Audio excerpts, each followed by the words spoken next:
Now, Adam was walking on this water too. The recovery of the lost dominion over natural forces. In Genesis chapter 1 verse 6, after God said, let us make man in our own image after our likeness, he said, let them have dominion over the fishes in the seas, power over water, over marine forces, power over the authorities in the air. He said, and over everything that creepeth on the ground, power over charms, whatever is kept on the ground. Now I'll tell you how Jesus defied all these forces. He defied them not for a show, he defied them to make you know that you can do the same thing. We read in the book of Luke, his disciples has gone a far way off and he was praying. He said he stood up at about midnight and he began to walk on water. Elisha parted the sea, Moses parted the sea. Why? They were still under subjection. There was a kind of life they were living.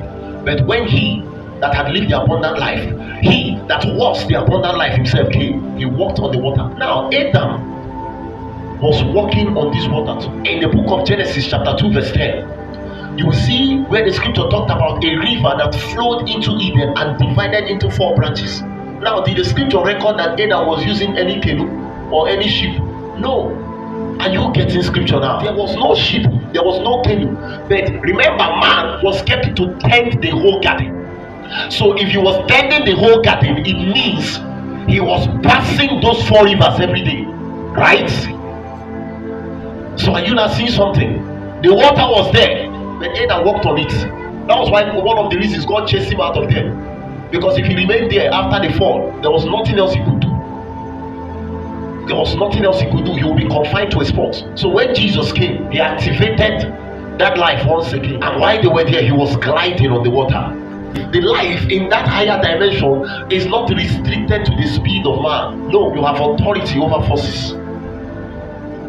How can you say that marine spirits are disturbing you when you have the abundant life? Because you don't know what you have. The book of Proverbs says, man being in honor and knoweth not is like a beast that perishes. Lack of the knowledge of the height you are will reduce you from a man to a beast.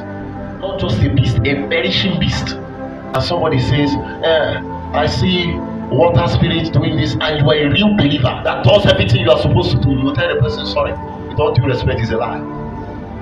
The problem is that the average believer likes negative prophecies. The negative prophecies makes whoever that is saying it sound spiritual.